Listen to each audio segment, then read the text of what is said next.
Buonasera, benvenuti a questa edizione del nostro telegiornale. Vediamo subito i titoli. Il neosindaco di Catania, Enrico Trantino, si è insediato a Palazzo degli Elefanti, il primo cittadino al lavoro sui temi più caldi, rifiuti, personale, PNRR. Nei prossimi giorni la visita dei ministri Salvini e Piantedosi. Manutenzioni e ristrutturazioni erano solo sulla carta o a risparmio a danno della sicurezza in una scuola di Palermo. Arrestati 3 imprenditori accusati di truffa aggravata. Movida violenta a Palermo, quindicenne pestata da un branco di ventenni per un cellulare. L'appello della sorella della vittima: aiutateci a trovare gli aggressori. Il neosindaco De Luca scatenato sugli eventi a Taormina. Il comune deve essere più coinvolto, pronto a chiudere la strada che porta al teatro antico.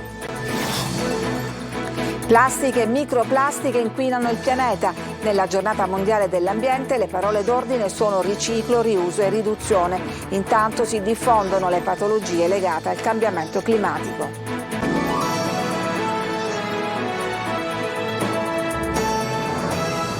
Dunque, come avete sentito dai titoli, Enrico Trantino è formalmente il nuovo sindaco di Catania. Oggi pomeriggio l'insediamento e la consegna della fascia tricolore. Il primo cittadino è già al lavoro per completare la giunta. Nei prossimi giorni le visite dei ministri Salvini e Piantedosi. Sentiamo Luca Ciliberti. L'incarico è dare a qualcuno il compito di prendersi cura di qualcosa. Enrico Trantino è ufficialmente il 32esimo sindaco di Catania, l'8º eletto direttamente dai cittadini catanesi. L'avvocato penalista, 59 anni, si è insediato formalmente ricevendo la fascia tricolore in municipio tra numerosi esponenti della coalizione di centrodestra che lo hanno sostenuto e davanti agli occhi emozionati dei figli e della moglie. Io ho chiesto a tutti quanti gli amici: strattonatemi nel momento in cui doveste vedere che io stia cominciando a considerare la carica come strumento di potere. Non dovrà mai essere così e non sarà mai così, perché mi conosco e so che non sarà così. Enrico Trantino, sin dal giorno della sua elezione, ha cominciato a lavorare per rimettere in moto la macchina amministrativa. Già la scorsa settimana, senza aspettare l'insediamento ufficiale, mi sono recato a Roma per confrontarmi con i tecnici dell'ANCI sui temi di bilancio e sui temi di personale. Nello stesso tempo per chiedere un aiuto per quanto riguarda il piano nazionale di ripresa e resilienza, perché naturalmente in questa corsa contro il tempo ci possono essere anche degli equivoci interpretativi che vorremmo fugati. Pronte anche le prime interlocuzioni istituzionali. Giorno 9 verrà il ministro Piantedosi per un comitato straordinario sulla sicurezza, indetto dal prefetto su nostra sollecitazione. Domani passerà il ministro Salvini, che mi vuole incontrare ufficialmente, al quale noi riproporremo la questione del nodo Catania che ci interessa per restituire il waterfront alla città. Ho chiesto un approfondimento del dossier forse più scottante, quello sul tema dei rifiuti, per superare alcune criticità. Trantino corre e adesso chiede anche ai partiti di accorciare i tempi per le indicazioni dei nomi degli assessori che completeranno la sua giunta. Sulla giunta di città non so se già domani indicherò i primi 5 per cominciare a essere operativi. Ho chiesto ai partiti di mettermi nelle condizioni entro il fine settimana di poter avere la giunta al completo, spero di poterla avere. Ha chiesto qualcuno in particolare, qualche nome di tecnico, di personalità politica per ricoprire ruoli più delicati, bilancio, piano urbanistico? Io ho chiesto che mi consentano di nominare un assessore in, chiamiamola quota mia, quindi di mio personale riferimento, da destinare a uno dei comparti che è stato indicato, non dirò quale, e quindi con un ruolo un poco più tecnico, più ancora che politico. Dopo la consegna della fascia tricolore, la firma nel libro d'onore del comune e l'omaggio al gonfalone della città, Trantino si è poi recato in cattedrale per l'offerta a Sant'Agata. Nuovo scandalo in una scuola di Palermo. Manutenzioni e ristrutturazioni erano solo sulla carta o al risparmio a danno anche della sicurezza. Arrestati 3 imprenditori, per loro l'accusa è di truffa aggravata. Natale Bruno. Lavori mai effettuati, altri realizzati a risparmio a danno della sicurezza degli studenti e del personale. Ancora una scuola al centro di truffe e maneggi a Palermo. Dopo il caso clamoroso dell'arresto della preside della Falcone dello Zen, adesso scattano 3 provvedimenti cautelari per gli arresti domiciliari a carico di altrettanti imprenditori eseguiti dai carabinieri sulla base delle indagini coordinate dai procuratori europei delegati dalla European Public Prosecution Office di Palermo per truffa aggravata e per il conseguimento di erogazioni pubbliche. Al centro l'Istituto Superiore Cittadino Alessandro Volta. L'indagine, condotta da novembre del 2021 a giugno del 2022 dalla sezione EPPO del Nucleo Investigativo di Palermo e denominata Volta, si è avvalsa di appostamenti e sopralluoghi nelle diverse fasi dei lavori di ristrutturazione. In particolare, i destinatari del provvedimento, attuando un meccanismo consolidato nel tempo, avrebbero effettuato lavori di manutenzione e ristrutturazione attraverso il metodo dei subappalti a cascata e delle fatturazioni fittizie, percependo attraverso il risparmio o addirittura il mancato utilizzo di materiale o la mancata o incompleta realizzazione delle opere contabilizzate profitti ai danni dei progetti di ristrutturazione dell'edilizia scolastica finanziati dall'Unione Europea della sicurezza tecnico-strutturale delle opere. Lavorazioni a risparmio eseguite in taluni casi artigianalmente da maestranze non specializzate e prive delle relative certificazioni a scapito della sicurezza degli studenti e del personale scolastico, come nel caso delle porte antincendio installate su telai non conformi e con meccanismi di sblocco non efficienti. Documentata la mancata realizzazione del massetto dei servizi igienici, fatturato regolarmente per intero, ma di fatto realizzato solo sulla carta, così come sulla carta risultava il montaggio di materiale regolarmente spesato e mai consegnato. Si è proceduto anche al sequestro per equivalente per un valore di 140.000 euro, quale quantificazione preliminare dell'illecito profitto. Movida violenta a Palermo, la sorella di un quindicenne aggredito sabato sera lancia un appello sui social e ai nostri microfoni dice: qualsiasi informazione sarà utile per risalire a queste bestie, aiutateci. Marco Bullà. Picchiato selvaggiamente. Nella Palermo di notte, quella che a volte diventa violenta e feroce, c'è un'altra vittima di pestaggio. Sabato notte un ragazzo palermitano stava uscendo dalla discesa dei Giovenchi con un coetaneo. All'incrocio con via Macheda è stato fermato da 4 ragazzi, 3 maschi e una femmina di età compresa tra i 20 e i 25 anni che volevano impossessarsi del cellulare del giovane. Dopo il no del giovanissimo è scattato il pestaggio, contusioni, volto tumefatto, denti spaccati. Il ragazzo, ancora in stato di shock, non è stato in grado di ricostruire perfettamente la dinamica dell'aggressione. La sorella del quindicenne ha lanciato un appello social al fine di trovare i balordi che hanno compiuto questa violenta aggressione. Sono qui per chiedere con il cuore in mano un aiuto da parte di tutti. Chi sa qualcosa deve parlare. In piena notte, dopo aver subito l'aggressione, mio fratello, col volto sanguinante, ha cercato aiuto andando verso il Teatro Massimo, trovandosi 2 carabinieri che lo hanno soccorso immediatamente. So che si tratta di una zona super frequentata, soprattutto a quell'ora. Quindi per favore un video, una testimonianza anche in forma anonima potrà permetterci di risalire a queste bestie. Aiutateci.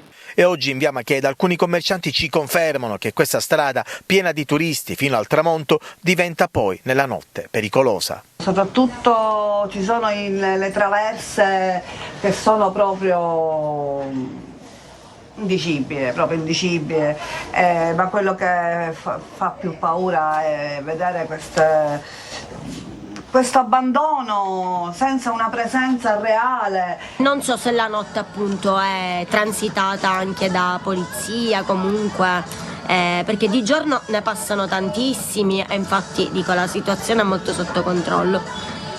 Nel caso invece della notte penso che se realmente è così, che ci sono diverse aggressioni, si dovrebbe aumentare comunque la vigilanza. A breve la famiglia del ragazzo picchiato sporgerà denuncia verso ignoti, ma un fascicolo è già stato aperto d'ufficio dai carabinieri. È morto nel reparto di rianimazione dell'ospedale Villa Sofia Francesco Sabella, 50 anni, ferito a coltellate il 23 maggio scorso da un vicino di casa al culmine di una lite condominiale a Palermo. Il presunto omicida, Salvatore De Santis, 52 anni, è stato fermato all'indomani dalla polizia. L'uomo è stato sottoposto a 3 interventi chirurgici, uno dei fendenti gli avrebbe provocato gravi ferite al fegato. A Torino intanto è già cominciata la gestione del nuovo sindaco Cateno De Luca. Cateno, ieri ospite dell'ultima puntata del Punto sul Telecolor. Nel mirino gli introiti dei grandi eventi e la gestione di Taormina Arte. Sentiamo Luca Ciliberti. Cateno scatenato. Il nuovo sindaco di Taormina adesso vuole conto e ragione e dai microfoni del Punto su Telecolor tuona contro quelli che lui chiama i buffi di questi ultimi anni. La prima meta turistica siciliana, centro di arte e cultura, necessita di una riorganizzazione complessiva che parta dal comune. E allora Scateno non perde tempo. Alle porte dell'estate il primo obiettivo è fare cassa anche con i grandi eventi del Teatro Antico che da Taormina transitano senza lasciare nulla nelle casse pubbliche, a detta del nuovo sindaco. L'altro giorno sono stati un giro a conti fatti di 300.000 euro.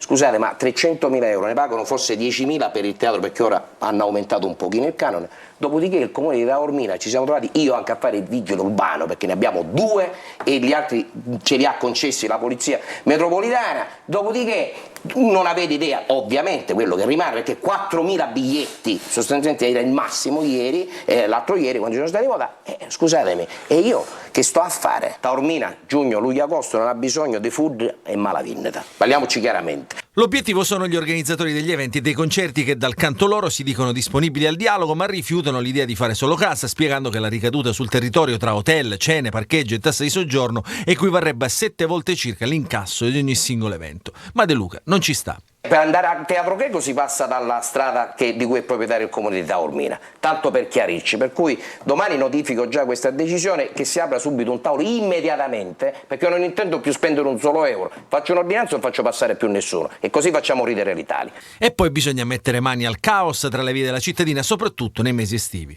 Credo che tutti sanno che se passeggi nel corso principale di Taormina fino alle 10, 10 e mezzo c'è una situazione incredibile, 20-30 mezzi di carico e scarico, non solo, anche col servizio di raccolta dei rifiuti che blocca totalmente Taormina, e ovviamente questo non è consentito. De Luca annuncia che non si insedierà nel CDA della Fondazione Taormina Arte, di fatto a maggioranza regionale, e non risparmia neppure il presidente Schifani, che domani dovrebbe fare visita all'ospedale di Taormina. Prepareremo la delibera per uscire da Taoarte, in quanto il comune non ha conferito neanche i suoi beni, quindi ci troviamo con una situazione paradossale, dei beni che sono finalizzati al raggiungimento di obiettivi che non sono stati però conferiti, ma nessuno se n'è accorto. A questo aggiungo che il bilancio di Taoarte del 2023 non esiste, per cui si sta agendo in questo momento a colpi di penna, tanto siamo abituati a pagare i buffi di queste situazioni. Comincia la calda e lunga estate di Taormina, con Scateno protagonista.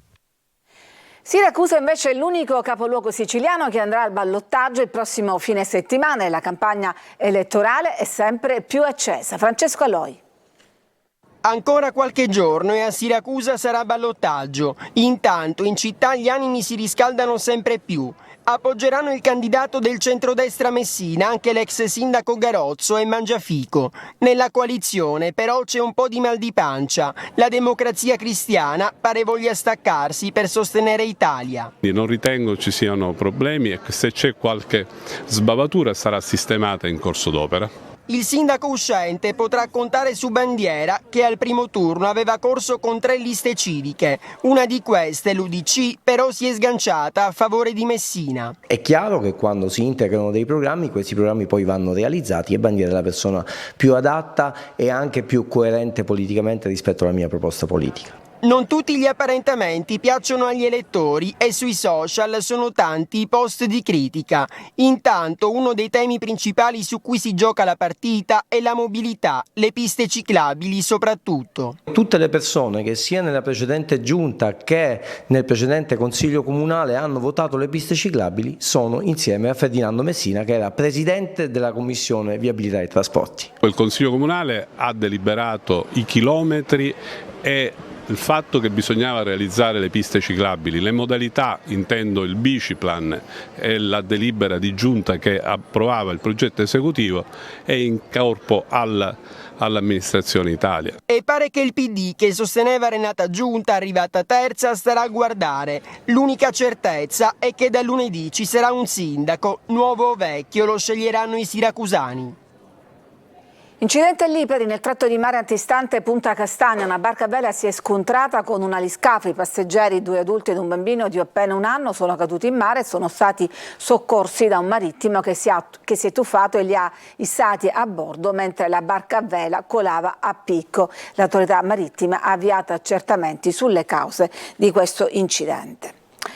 Per la giornata mondiale dell'ambiente l'attenzione si è rivolta in particolare all'inquinamento da plastica che invade il nostro pianeta e la nostra salute. Scelte 3 buone pratiche: riciclo, riuso e riduzione. Giusy Lazzara.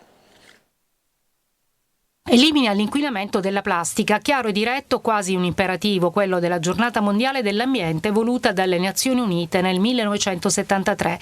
Sono passati 50 anni e l'importanza di preservare il nostro pianeta diventa sempre più urgente. L'aria, l'acqua e la terra sono invase da sostanze inquinanti, prima fra tutte la plastica. Si stima che ogni anno si producono 430 milioni di tonnellate di plastica, metà delle quali progettate per essere utilizzate una sola volta. Di questi meno del 10% viene riciclato, ricorda l'ONU, aggiungendo che ogni anno circa 19-23 milioni di tonnellate finiscono nei laghi, nei fiumi e nei mari, quasi quanto il peso di 2200 torri Eiffel tutte insieme. Altro capitolo preoccupante riguarda le microplastiche fino a 5 mm di diametro presenti nel cibo, nell'acqua e nell'aria, e ogni persona sembra che consumi più di 50.000 particelle di plastica all'anno, molte di più se si considera l'inalazione. Sono 3 le parole scelte per la giornata mondiale dell'ambiente. Riuso consentirebbe di avere un taglio del 30% dell'inquinamento nei prossimi 17 anni. Riciclo per un ulteriore 20% in meno fino al 50%, eliminando i sussidi ai combustibili fossili. Riduzione. Orientando la produzione si arriverebbe al 17% in meno usando materiali alternativi. La plastica deve essere gestita in maniera più efficace e coordinata, coinvolgendo tutti gli attori, dalle istituzioni alle aziende fino alle persone e alle città in cui vivono. Lo chiedono da sempre i volontari di Plastic Free. Se ci sentiamo soli in queste attività, è necessario che le istituzioni facciano la loro parte, non solo a ripulire, a raccogliere rifiuti come di ordinaria amministrazione, ma creare e fare delle attività di monitoraggio che sia costante e efficace, con successive multe. Un impegno globale che deve coinvolgere tutti nella salvaguardia del nostro pianeta. Ma c'è un altro rischio strettamente collegato all'ambiente e ai cambiamenti climatici, quello dell'aumento delle malattie trasmesse da animali ed insetti. Sentiamo Eva Spampinato. L'allarme è lanciato dalla SITI, Società Italiana di Igiene, in occasione della Giornata Mondiale dell'Ambiente. In Italia è previsto un aumento del rischio e dell'aggressività delle malattie infettive correlate al clima e in particolare quelle causate da vettori come le zanzare, come la malaria, il dengue e la febbre del West Nile, oltre che patologie trasmesse da pappataci e zecche. Sì, esiste certamente il rischio ed è collegato a tutta una serie di fattori in cui l'uomo ha un ruolo fondamentale, cioè la siccità intanto e quindi i cambiamenti climatici con appunto la riduzione della disponibilità di acqua potabile, la vicinanza di animali che prima stavano nelle foreste e a causa della deforestazione si sono sempre più avvicinati all'uomo, soprattutto pipistrelli e pangolino, che hanno ovviamente dei virus che potenzialmente a causa del salto di specie possono sicuramente passare all'uomo. Il professore Jacobello conferma l'importanza di adottare un approccio multidisciplinare. Viene detta con un termine inglese One Health, cioè un'unica salute sia degli animali come anche dell'uomo, ma anche delle piante e dell'ambiente. I cambiamenti degli ecosistemi, dettati dalle attività umane, sono in grado di influenzare molteplici vie di trasmissione delle malattie infettive, aumentando così il rischio di nuove epidemie. Il 75% delle infezioni cosiddette emergenti sono considerate delle zoonosi, cioè si trasmettono direttamente dagli animali, ma anche e soprattutto attraverso i vettori, quindi zanzare, plebotomi, zecche, pappataci, si trasmettono all'uomo. Non è un problema che riguarda il singolo individuo, è un problema che riguarda la sanità pubblica. Bisognerà quindi intervenire intanto modificando alcuni comportamenti che sono ovviamente sbagliati. Primo fra tutti ovviamente cercare di bonificare le aree dal quadro di siccità, portare delle acque potabili, migliorare quindi la condizione ambientale. Al momento sono 20 i virus sorvegliati speciali in tutto il mondo. C'è il dengue, chikungunya, zika, West Nile che vengono trasmesse dalle zanzare. In quest'ottica risulta essenziale investire nelle infrastrutture, nella pulizia dei corsi d'acqua e nella ristrutturazione della rete idrica. I giudici della Corte d'Assise d'Appello hanno ridotto la pena da 26 a 18 anni a Francesca Maria Castronovo, che avrebbe assoldato 2 uomini per far uccidere la zia Angela Maria Corona, di 47 anni, il cui corpo fu trovato il 16 aprile del 2020 sotto un ponte tra Bagheria e Casteldaccia. Secondo la donna, la zia l'avrebbe maltrattata e umiliata per anni. Confermate invece le condanne a 25 anni ciascuno per i 2 presunti esecutori, un ivoriano e un maliano. Un ventenne è stato ferito a colpi di pistola in contrada Treccolli a Pachino, nel siracusano. Non è chiaro se sia stata solo un'intimidazione o se l'autore abbia sparato per uccidere. Immediato il trasferimento all'ospedale di Maria di Avola. I carabinieri indagano sull'episodio. Ci fermiamo, c'è una pausa per la pubblicità, torniamo dopo con altre notizie. Ed eccoci di nuovo in studio. Traffico.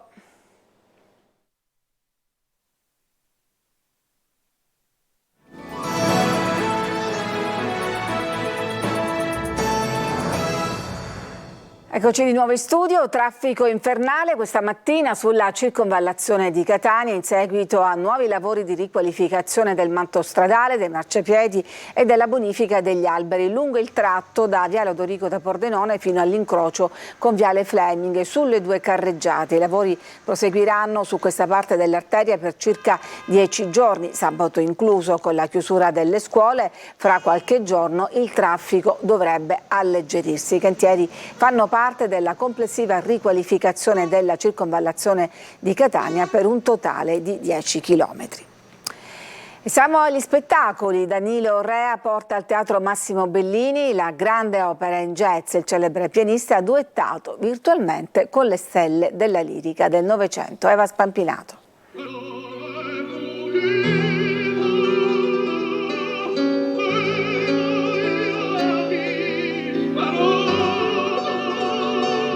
Il duetto è virtuale, ma l'incanto è reale. Ecco cosa accade quando un mito del jazz come Danilo Rea incontra le stelle della lirica del Novecento, seppur a distanza di uno schermo.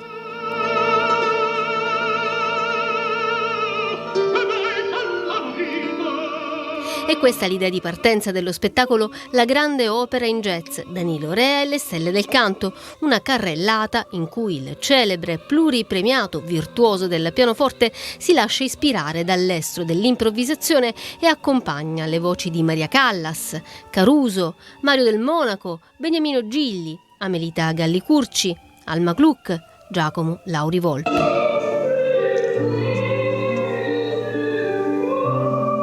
Palcoscenico degli speciali duetti il Teatro Massimo Bellini di Catania. Grazie alla tecnologia, le più prestigiose voci liriche del secolo scorso, estratte da registrazioni storiche, sono tornate a vivere e vibrare in una chiave inedita, in cui il ritmo è dettato da uno dei maggiori esponenti del jazz italiano e internazionale.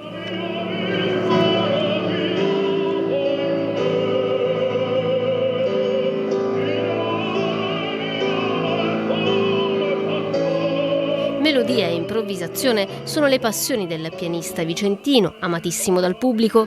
Studi classici, rock e pop influenzano la sua formazione e convergono, attraverso il jazz, in uno spettacolo in cui Rea rende il suo personale omaggio in chiave jazz ai mitici cantanti lirici del Novecento italiano.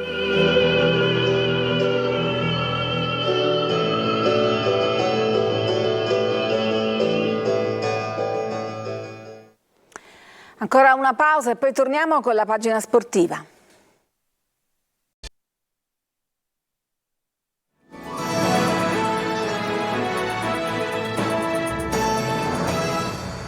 Siamo al calcio, a breve atteso a Catania il rientro di Ross Pelligra. La prima operazione per il campionato di Serie C sarà la trasformazione in società di capitali della SSD e poi naturalmente la scelta del nuovo allenatore. Angelo Gagliano. 2 settimane fitte di impegni ma soprattutto di decisioni. Il ritorno di Ross Pelligra a Catania segna di fatto l'avvio della nuova stagione, quella del ritorno tra i professionisti dei colori rosso-azzurri. Agenda, come detto, fitta di impegni per il presidente del Catania, che ha già cerchiato in rosso alcune date. Sono quelle legate all'iscrizione del club alla prossima stagione. Primo e determinante passo sarà comunque la trasformazione in società di capitali dell'attuale SSD. Contestualmente verrà anche fissato il budget per pianificare la prossima stagione. Il gruppo Pelligra avrebbe deciso di mettere a disposizione della dirigenza etnea circa 10 milioni di euro. Entro il 15 giugno il Catania dovrà comunicare alla Lega la disponibilità dello stadio per le partite interne e in questo senso i lavori di restyling del Massimino non incideranno. Il giorno dopo invece la dirigenza rossoazzurra dovrà confermare la partecipazione delle rappresentative giovanili ai campionati di riferimento. Entro il 20 giugno poi va presentata la domanda di iscrizione al prossimo campionato di Lega Pro, accompagnata da fideiussioni bancaria o assicurativa. Sul fronte tecnico invece il nodo da sciogliere è la scelta del nuovo allenatore. Concluso come sembra il rapporto con Giovanni Ferraro, sono almeno 3 i profili su cui la dirigenza etnea sta riflettendo. Oltre all'ex allenatore di Venezia e Sud Tirol Ivan Javorčić e a Luca Tabbiani, ultima stagione alla Fiorenzuola, resta attuale il nome di Michele Pazienza, mentre sono in discesa le quotazioni di Francesco Baldini. La decisione dovrebbe arrivare già entro questa settimana. Nel frattempo il DS Antonello Laneri sta scandagliando il mercato alla ricerca di rinforzi. È tutto per questa edizione, grazie per averci seguito e vi auguro una buona serata.